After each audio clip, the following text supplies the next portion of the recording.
Hello and welcome.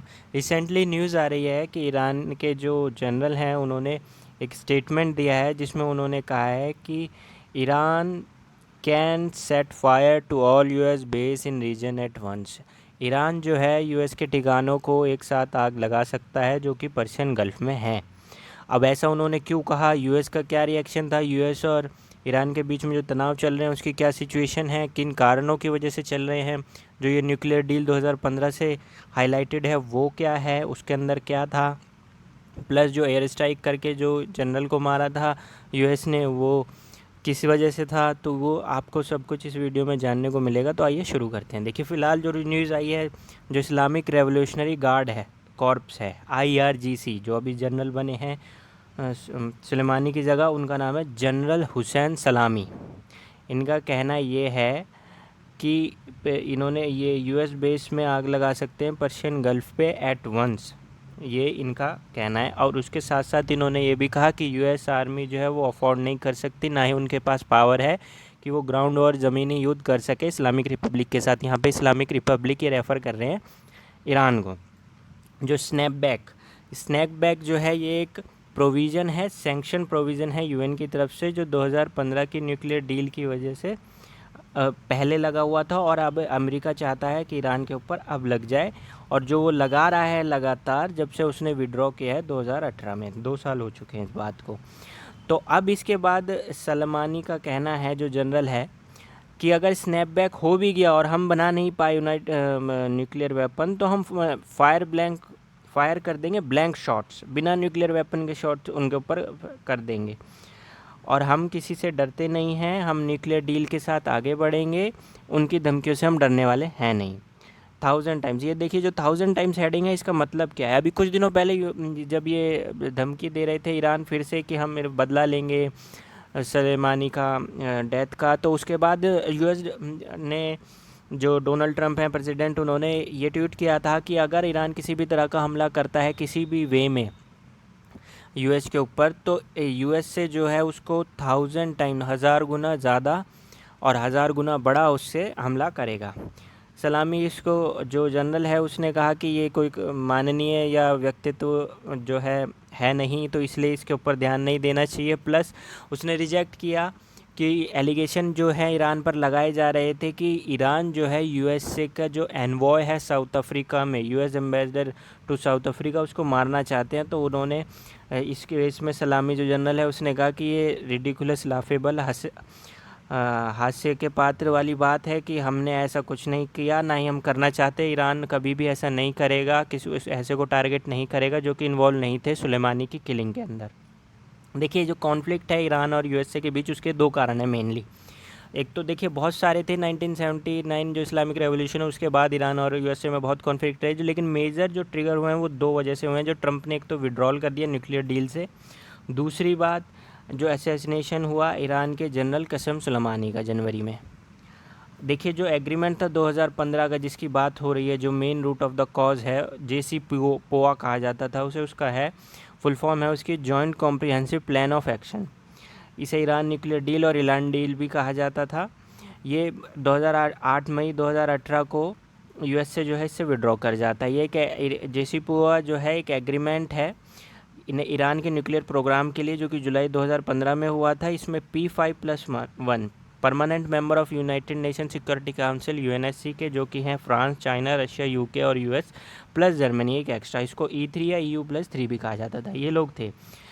ये देखिए ये एग्रीमेंट हुआ क्यों, बहुत ज़्यादा टेंशन थी ईरान को लेकर कि ईरान जो न्यूक्लियर वेपन बना रहा है वो बहुत गलत तरीके से यूज़ करेगा, और जो इस्लामिक कंट्रीज उससे लगी हुई हैं, इराक, सीरिया, लीबिया, लेबनान, वहाँ पे टेररिज्म में यूज़ किया जा सकता है, तो इस वजह से। लेकिन ईरान कह रहा था कि हम ऐसा कुछ नहीं करेंगे, हम न्यूक्लियर प्रोग्राम जो है वो एंटायरली पीसफुल रखेंगे। लेकिन इंटरनेशनल कम्युनिटी इस बात को मान नहीं रही थी, तो उन्होंने एक अकॉर्ड साइन किया, उसमें ईरान मान गया कि हम जो है अपने न्यूक्लियर एक्टिविटीज़ को एक लिमिट तक रखेंगे, और जो इंटरनेशनल इंस्पेक्टर हैं कंट्रीज़ से, जो कि P5+1 में है, वो आकर के विज़िट कर सकते हैं कि हम चेक कर रहे हैं या नहीं। उसके बदले में आपको जो है इकोनॉमिक सैंक्शन जो हमने ईरान के ख़िलाफ़ लगाए हुए हैं यूएन ने, वो हटाने होंगे। अब 2018 में जो है डील अबेंडन हो जाती है, यूएस प्रेसिडेंट डोनाल्ड ट्रंप अब विड्रॉ करते हैं डील से, और जो इन सैंक्शन उन पे लगे हुए थे ईरान के ऊपर वो दोबारा लगा देते हैं, और उन स्टेट के ऊपर लगाते हैं जो उनसे के साथ ट्रेड करने की बात कर रहे होते हैं। तो इससे क्या होता है, ईरान की इकोनॉमी पूरी तरह से गिर जाती है, करेंसी का जो है लो देखने को मिल रहा है, इन्फ्लेशन रेट गिर जाता है, फॉरेन इन्वेस्टर जो है पीछे हटने लगते हैं और all over the country protest देखने को मिलता है। हालांकि इस सिचुएशन में यूके, जर्मनी और फ्रांस ने जो P5+1 थे उसमें यूएस से तो हट गया, लेकिन इन तीनों कंट्रीज़ ने ईरान की हेल्प की। उन्होंने ट्रेड बनाए रखने के लिए ऐसी कंपनियों को वहाँ पर भेजा जो यूएस से पेनल्टी से बच सकें। तो ये तीनों कंट्री ईरान की हेल्प कर रही थी। लेकिन सडनली क्या होता है, ईरान अपना मूड बदल देता है। वो कहता है मई 2019 में उसने कहा कि मैं जितने भी कमिटमेंट मैंने किए हैं पीसफुली के न्यूक्लियर डील को लेकर के, वो मैं वापस लेता हूँ, मैं उससे नहीं करता हूँ, बल्कि P5+1 जो है उसमें से यूएसए को हटा करके बाकी जो सिग्नेटरीज हैं उनको 60 दिन का टाइम दिया कि या तो आप हमें यूएस सैंक्शन से बचाइए, नहीं तो हम पूरी तरह से यूरेनियम को इस्तेमाल करेंगे। तो अब देखिए जो इनकी पोल खुलती कैसे है।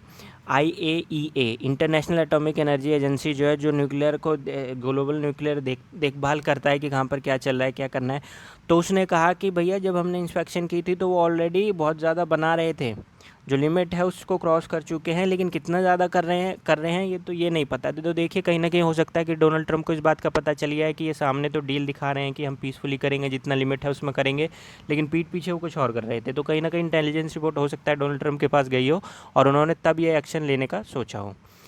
हाल फिलहाल में जो है यूनाइटेड नेशन के सैंक्शन उनके ऊपर नहीं लगे हैं, लेकिन ईरान जो है कंफर्म हो जाती है ये बात कि ईरान जो है वायलेट कर रहा था जो डील के टर्म्स थे, तो वो लागू होंगे उनके ऊपर।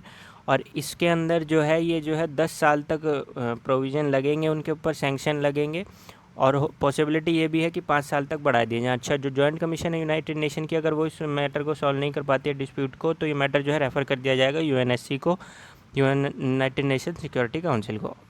अब ये हो गया फर्स्ट पॉइंट। सेकंड पॉइंट था एयर स्ट्राइक, जिसको कहा जा रहा था कि जनरल क़सेम सुलेमानी को जो मारा था, इसमें देखिए मोस्ट पावरफुल मिलिट्री कमांडर जो था जनरल क़सेम सुलेमानी, उसको मार दिया था इराक में यूएस ने एयर स्ट्राइक के थ्रू बगदाद एयरपोर्ट के पास। और इसमें जो है अगर आप देखें तो ये ऑर्डर की गई थी एयर स्ट्राइक यूएस के प्रेसिडेंट डोनाल्ड ट्रंप के द्वारा। ट्रंप ने कहा था कि ये जनरल सुलेमानी जो है वो डायरेक्टली और इनडायरेक्टली रिस्पॉन्सिबल था डेथ के लिए मिलियन ऑफ पीपल, बल्कि सिविलियन को भी और यूएस के जो सोल्जर थे वहाँ पर उनके लिए भी। सुलेमानी की लीडर रिपोर्ट्स ये आती हैं कि सुलेमानी की लीडरशिप में ही ईरान जो है वो फल फूल ने दे रहा था। हिजबुल्लाह जो लेबनान के अंदर, हिजबुल्लाह एक अलगाववादी ग्रुप है, उसको other pro Iranian militant group और भी जो ग्रुप थे उनको भी, और उसकी जो मिलिट्री प्रेजेंस थी इराक में, सीरिया में, वहाँ पे वो बढ़ा रहा था, जिससे कि सीरिया के अंदर जो है रेबल ग्रुप्स जो हैं वो है पूरी कंट्री के अंदर सिविल वॉर कर दें और कर रहे थे। अगर आप ये देखें तो इसको बहुत ही एलीट स्पेशल फोर्स का कमांडर बनाया गया था। इसका बहुत ही ज़्यादा इन्फ्लुएंस था मिलिट्री में और पॉलिटिक्स में कंट्री के। देखिए इस्लामिक कंट्रीज़ में ऐसा होता ही है, UAE और ये कतर व किंगडम कंट्रीज़ को छोड़ करके, कि यहाँ पे जो है मिलिट्री के जो रूलर हैं वो ही सब कुछ देखते हैं। तो लेकिन इसमें यह था कि ऐसा कहा जाता था कि ये second only to Iran's all powerful supreme leader. Supreme leader के बाद दूसरे नंबर पे ये थे। सुप्रीम लीडर कौन है ईरान का? अमतुल्लाह खमानी। अब देखिए इन द एंड यूएस जो चाहता है वो ये चाहता है कि UN रेजोल्यूशन जो ईरान पे लगे थे 2015 से पहले वो फिर से लागू हों, आर्म डील के ऊपर बैन लगे, बैलिस्टिक मिसाइल एक्टिविटी के ऊपर ईरान की बैन लगे, उसका न्यूक्लियर जो प्रोग्राम है उसके ऊपर बैन लगे, और ये सैटरडे गया है उस पर हो जाए, लेकिन अभी तक हुआ नहीं है वो। और यूएस का ये भी कहना है कि जो कंट्रीज़ हैं जैसे कि रशिया, चाइना, अगर वो डिसरिगार्ड कर देती हैं इसकी यूएस की बात को और वो आगे चल कर के काम करेंगी ईरान के साथ में या किसी भी तरह की डील, तो यूएस जो है उनके लिए स्पेशल सैंक्शन शिपर के ऊपर, इंश्योरर के ऊपर, बैंक के ऊपर और शिप्स एट द सी पे भी शिप भेज सकता है, और अलग ये सैंक्शन जो है मेंशन वो भी लगा सकता है। तो आई होप इस वीडियो में आपको कुछ जानने को मिला होगा। आपसे मिलते हैं नेक्स्ट वीडियो में। And guys subscribe the channel, और डेली करंट अफेयर्स के लिए या GS नोट्स के लिए आप हमारी वेबसाइट www.planetgk.in को विज़िट कर सकते हैं। सभी मटेरियल फ्री है और हिंदी और इंग्लिश में अवेलेबल है।